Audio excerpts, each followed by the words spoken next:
Good morning बच्चों, मैं BL Agarwal आज आपको इस लेक्चर में अकाउंटेंसी क्लास 11 का एक चैप्टर फिनेंशियल स्टेटमेंट उसका एक टॉपिक ट्रेडिंग अकाउंट डिस्कस करूंगा। ठीक है। फिनेंशियल स्टेटमेंट के अंडर में trading account, profit and loss account, balance sheet तीन आते हैं। उसमें से section 1 first part trading account को डिस्कस करूंगा। फर्स्ट ऑफ ऑल देखिए आप, the first stage in the process of preparation of final account. Financial statement को फाइनल अकाउंट बोलते हैं। तो the first stage in the preparation of final account is trading account. Financial statement का पहला stage या पहला स्टेप आप बोल सकते हो ट्रेडिंग अकाउंट है। शुरुआत यहीं से होता है। यहां देखिए definition, trading account is a nominal account. First of all, trading account एक नॉमिनल अकाउंट है, prepare at the end of financial year. Financial statement financial year के एंड में बनता है, इसलिए बोला जाता है कि trading account end of financial year बनाते हैं।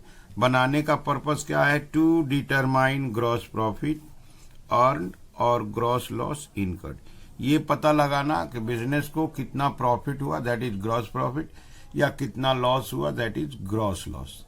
तो for the purpose of determining gross profit और loss, trading account should be prepared. तो प्रॉफिट कहने का मतलब क्या होता है? Sale minus cost. यहां देखिए profit that is gross profit का मतलब हुआ sales minus cost of sale. जिस स्टॉक को हम लोग बेचे हैं, सेलिंग प्राइस पे सेल करेंगे तो उसको सेल्स बोलेंगे, और उस स्टॉक का जो कॉस्ट होगा जिसको हम लोग बेचे उसका कॉस्ट, उसको कॉस्ट ऑफ सेल बोलते हैं। कॉस्ट ऑफ सेल कहने का मतलब क्या होगा? ध्यान से देखिएगा, opening stock, purchase, direct expenses minus closing stock. तो आपको ये जानना होगा डायरेक्ट एक्सपेंस कहने का मतलब क्या होता है। ऐसा एक्सपेंस जो परचेज प्रोडक्शन से रिलेटेड होता है उसको डायरेक्ट एक्सपेंस बोलते हैं। ऐसा एक्सपेंस जो at the time of purchase या for bringing the goods to the godown हो, या मैन्युफैक्चरिंग काम हो तो प्रोडक्शन प्रोसेस में जो खर्च होता है, फैक्ट्री रिलेटेड खर्च, उसको डायरेक्ट एक्सपेंस बोलते हैं। वो कॉस्ट का हिस्सा होता है। तो फिर से आप देखिए, कॉस्ट ऑफ सेल कहने का मतलब ओपनिंग स्टॉक। ओपनिंग स्टॉक मतलब अर्लियर ईयर का जो बचा हुआ स्टॉक था। परचेज मतलब अभी जो इस year during the year purchase किए हैं। डायरेक्ट एक्सपेंस दिस ईयर का डायरेक्ट एक्सपेंस जो लगा है, उसमें से क्लोजिंग स्टॉक अगर बाद दे देते हैं तो कॉस्ट ऑफ सेल आ जाता है। तो इट मीन्स प्रॉफिट बराबर क्या होगा? सेल्स। अब माइनस में इसको ले आते हैं, opening stock, purchase, direct expense और क्लोजिंग स्टॉक। यहां से ब्रैकेट एलिमिनेट करते हैं, minus opening stock, minus purchase, minus expense, closing stock तब माइनस में था तो प्लस में आ जाएगा।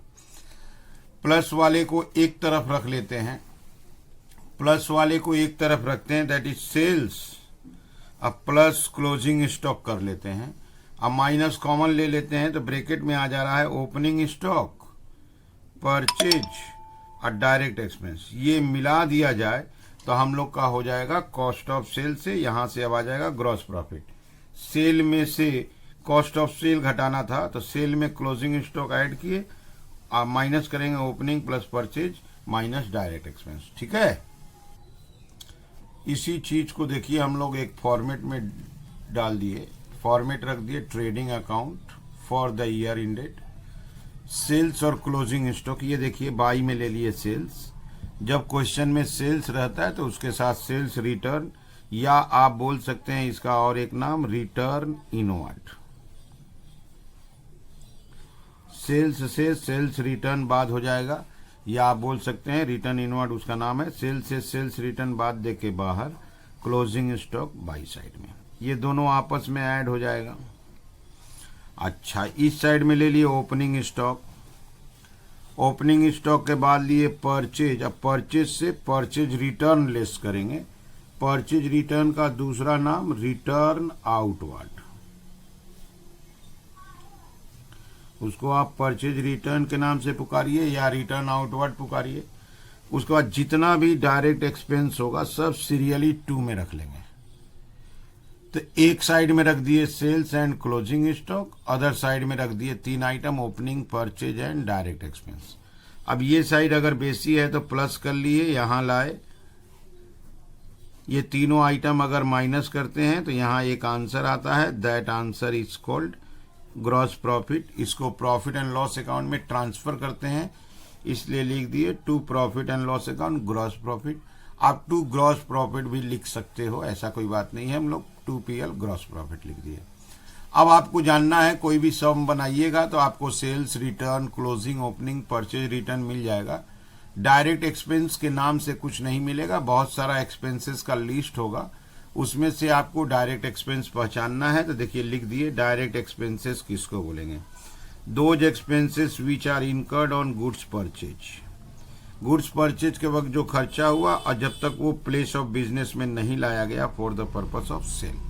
तो जो गुड्स मार्केट में परचेज किए उस समय जो खर्च लगा, प्लस उस गुड्स को वहां से अपने जिस जगह पे बेचना है वहां तक लाएंगे, दैट इज गोडाउन या शॉप तक लाएंगे, तो उसका जो कैरिंग चार्ज लगेगा वो सारा डायरेक्ट एक्सपेंस होता है। एग्जाम्पल में देखिए, फ्रेट, कैरेज इनवार्ड, कार्टेज, ये तीनों ही एक जाति का है, freight, carriage, cartridge.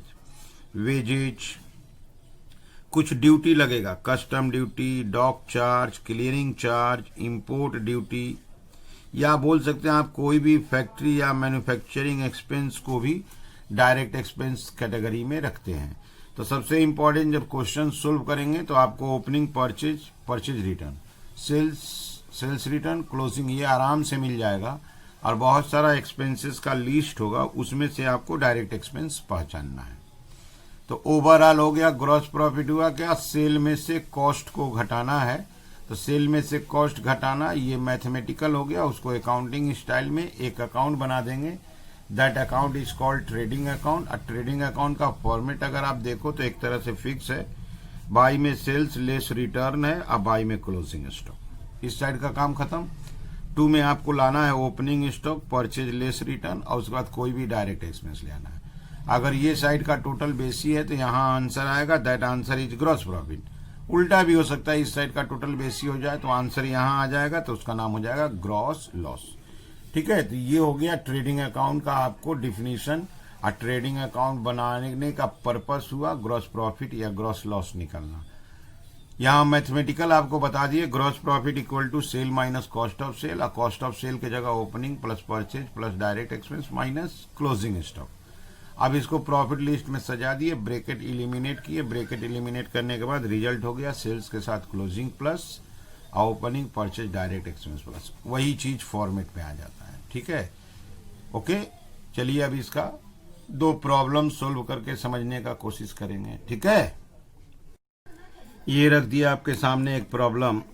Prepare trading account for the year ended 31 March from the following balances as on 31 March 2018। यहाँ देखिए ओपनिंग स्टॉक दे रहा है, वेजेज है, डायरेक्ट एक्सपेंस हुआ वेजेज, सेल्स है, रिटर्न आउटवर्ड का मतलब हुआ परचेज रिटर्न, फ्रेट है, डायरेक्ट एक्सपेंस हुआ, परचेजेज है, कैरेज इनवर्ड डायरेक्ट एक्सपेंस होता है, रिटर्न इनवर्ड का मतलब हुआ सेल्स रिटर्न, ऑक्ट्रियो ड्यूटी ये भी डायरेक्ट एक्सपेंस होता है, क्लोजिंग स्टॉक है 20,000। ओपनिंग स्टॉक मिल गया हमको, परचेज और परचेज रिटर्न मिल गया, सेल्स और सेल्स रिटर्न मिल गया, क्लोजिंग स्टॉक मिल गया। डायरेक्ट एक्सपेंस में वेजेज मिला, फ्रेट मिला, कैरेज इनवर्ड एंड ऑक्टोरियो ड्यूटी। कोई भी एडिशनल एक्स्ट्रा आइटम नहीं है, सारा आइटम ट्रेडिंग अकाउंट का है। चलिए देखते हैं कैसे सोल्व होगा। ओके, ये रख दिया आपके सामने format. In the books of नाम नहीं दिया है, trading account for the year ended 31 मार्च 18। सबसे पहले ट्रेडिंग अकाउंट में आता है ओपनिंग स्टॉक। पहला आइटम ट्रेडिंग अकाउंट में हमेशा ही लिया जाता है ओपनिंग स्टॉक। ओपनिंग स्टॉक का वैल्यू था 10,000। इसके बाद 2 में आता है परचेज। अब परचेज से लेस होता है, माइनस होता है परचेज का return, that is return outward. ठीक है, तो आपका परचेज का अमाउंट था 1 लाख रुपीज और रिटर्न आउटवर्ड था 8,000, तो बाहर जाएगा 92,000। बाई साइड में सबसे पहले लाते हैं सेल्स और इसमें से माइनस करते हैं रिटर्न इनवर्ड। रिटर्न इनवर्ड मतलब हो गया सेल्स रिटर्न। सेल्स है 1,55,000, 1,55,000, और इसका रिटर्न है 5,000, तो 1,50,000। बाई में क्लोजिंग स्टॉक आएगा, by closing stock, the value of closing stock is 20,000। तो बाई साइड में सबसे पहले सेल्स ले लिए, लेस रिटर्न कर दिए क्लोजिंग स्टॉक। टू में opening stock purchase less return कर दिए। अब जो भी डायरेक्ट एक्सपेंस होगा सारा एक्सपेंसेस एक एक करके लिया जाएगा। जैसे टू वेजेज, वेजेज 5,000 है आपका, है टू फ्रेट, टू फ्रेट का अमाउंट है 500। To carriage inward, carriage inward direct expense होता है। कैरेज ऑन परचेज को कैरेज इनवर्ड के नाम से पुकारते हैं। कैरेज इनवर्ड का है 1,000 रुपया। टू ऑक्ट्रियो ड्यूटी, ऑक्ट्रियो ड्यूटी, ऑक्ट्रियो ड्यूटी 2,500 है। यहाँ पे अब आंसर कर देंगे, क्रेडिट साइड प्लस करेंगे। क्रेडिट साइड में 1,70,000 हुआ, इसको डेबिट में लाएंगे 1,70,000 से। अब ये सारा माइनस करेंगे, 1,70,000 minus 10,000 minus 92,000 minus 5,500 minus 1,000 2,500। Answer आपका आया 59,000। ये हम लोग का ग्रॉस प्रॉफिट है। इसको लिख देना चाहिए to profit and loss account, और नीचे डैश देके gross profit. To gross profit भी लिखने से चलता, लेकिन इसका बेटर है to profit and loss account narration gross profit. तो आप ट्रेडिंग अकाउंट को देख लो, पहले राइट साइड देखो, इस साइड में दो आइटम ही मेन है, सेल्स और उससे रिटर्न लेस हो जाएगा क्लोजिंग स्टॉक। ठीक है, ऐसा टू में opening stock purchase less return. कोई भी डायरेक्ट एक्सपेंस होगा तो सारा टू में ले लेंगे। प्रॉफिट होने का पॉसिबिलिटी ज़्यादा है, क्रेडिट प्लस कर लिए, डेबिट में लाए, माइनस किए, 59,000 इज ग्रॉस प्रॉफिट। ठीक है, चलिए चलते हैं नेक्स्ट प्रॉब्लम की तरफ। ये एक प्रॉब्लम आपके सामने रख दी है। From the following information prepare trading account for the year ended 31 मार्च 18। सबसे पहले परचेज देखिए, दो दिया है, कैश परचेज, क्रेडिट परचेज, दोनों आपस में प्लस हो जाएगा तो हो जाएगा परचेज। रिटर्न इनवर्ड का मतलब होता है सेल्स रिटर्न। यहाँ सेल्स देखिए, कैश सेल्स और क्रेडिट सेल्स, सेल्स भी डबल दिया है, कैश अलग क्रेडिट अलग जोड़ देंगे, फिर रिटर्न इनवर्ड लेस हो जाएगा। ये रिटर्न आउटवर्ड, रिटर्न आउटवर्ड मतलब हो गया परचेज रिटर्न। तो हमको परचेज मिल गया, परचेज रिटर्न मिल गया, सेल्स और सेल्स रिटर्न मिल गया। Freight inward direct expense, carriage inward direct expense, wages and salary, wages and salary direct expense मान लिया जाएगा। ओपनिंग स्टॉक मिला, क्लोजिंग स्टॉक में देखिए, क्लोजिंग स्टॉक 88,000 है, बट उसका मार्केट वैल्यू 84,000 है। तो अकाउंटिंग स्टैंडर्ड 2 के हिसाब से value of closing stock market price और cost price whichever is lower लेना चाहिए। तो क्लोजिंग स्टॉक हम लोग 84,000 लेंगे और इसके लिए एक फुट नोट भी लिख देंगे। ठीक है, चलिए देखते हैं कैसे सोल्व होगा। ये रख दिए फॉर्मेट। सबसे पहले ट्रेडिंग अकाउंट में टू में ओपनिंग स्टॉक लिया जाएगा। ट्रेडिंग का टू में पहला आइटम ओपनिंग स्टॉक लेना चाहिए। ओपनिंग स्टॉक का अमाउंट है 1,50,000। इसके बाद टू परचेज आएगा। टू परचेज में इस क्वेश्चन में कैश परचेज और क्रेडिट परचेज दिया है, तो कैश क्रेडिट लिखेंगे 1,50,000 और 9 लाख। इसको यहीं पर प्लस कर देंगे 10,50,000।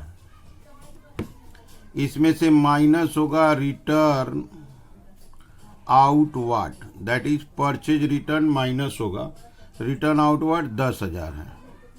Result will be 10,40,000। ठीक है, तो टू में हो गया अपना ओपनिंग स्टॉक, परचेज दो था, कैश क्रेडिट दोनों प्लस कर लिए और रिटर्न आउटवर्ड माइनस कर दिए। ठीक है, ऐसे ही बाई साइड में लाएंगे, बाई सेल्स। बाई सेल्स में कैश है और क्रेडिट है। तो कैश में अमाउंट है आपका 1,60,000 और क्रेडिट है 11 लाख रुपया। 1,60,000 और 11 लाख, इसको प्लस कर देंगे 12,60,000, उसमें से माइनस करेंगे आपका रिटर्न इनवर्ड। रिटर्न इनवर्ड 3,000 है, तो नहीं सॉरी, रिटर्न इनवर्ड आपका 20,000 है। इसको माइनस कर देंगे तो हो जाएगा आपका 12,40,000। By closing stock, market price lower है उसी को लेंगे। By closing stock, closing stock का वैल्यू लेंगे 84,000। तो यहाँ देखिए बाई में सेल्स ले लिए, कैश क्रेडिट प्लस कर दिए, रिटर्न माइनस कर दिए। अब बाई में क्लोजिंग स्टॉक ले लिए। 2 में ओपनिंग स्टॉक आ गया, परचेज में कैश क्रेडिट ऐड कर लिए, अब परचेज रिटर्न माइनस कर दिए। अब डायरेक्ट एक्सपेंस को लेना है। डायरेक्ट एक्सपेंस में फ्रेट इनवर्ड है या कैरेज इनवर्ड है? टू फ्रेट इनवर्ड और टू कैरेज इनवर्ड, दोनों ही भाड़ा है। इनवर्ड बोलने का मतलब परचेज के वक्त में लगा था। दोनों का अमाउंट 3,000 है। इसका भी 3,000, इसका भी 3,000। टू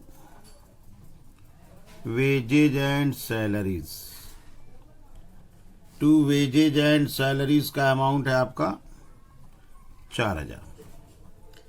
ठीक, खर्चा इतना ही है। बस अब आंसर करते हैं। क्रेडिट वाला पहले प्लस कर लेंगे। क्रेडिट वाला आपको प्लस करते हैं तो 1324 000 1324 000। यह आया 1324 000 minus 1,50,000 minus 10,40,000 minus 3,000 3,000 4 10,000। Answer is 1,24,000। ये जो 1,24,000 आया, ये हम लोग का ग्रॉस प्रॉफिट है। इसको लिख देते हैं to profit and loss account और नरेशन दे देते हैं ग्रॉस प्रॉफिट। ठीक है, तो ट्रेडिंग अकाउंट का ये अपना स्टाइल हो गया। सबसे पहले अगर राइट साइड देखो आप तो सेल्स लेंगे, कैश क्रेडिट दोनों प्लस करके टोटल सेल, रिटर्न माइनस कर दिए। क्लोजिंग स्टॉक, इधर ओपनिंग स्टॉक परचेज दोनों ले लिए, कैश क्रेडिट रिटर्न माइनस कर दिए। डायरेक्ट एक्सपेंस 2 में लिख दिए। एक फुट नोट दे देते हैं, वो value of closing stock, value of closing stock will be lower between cost price and market price. Closing stock का दाम कॉस्ट प्राइस और मार्केट प्राइस में छोटा होना चाहिए एज पर अकाउंटिंग स्टैंडर्ड 2। ठीक है, ओके। आप लोग वीडियो को पॉज कर लीजिए, क्वेश्चन को लिखिए, धीरे धीरे मेरे साथ सोल्व कीजिए, 100% समझ में आ जाएगा। ठीक है, ओके, थैंक यू, बाय।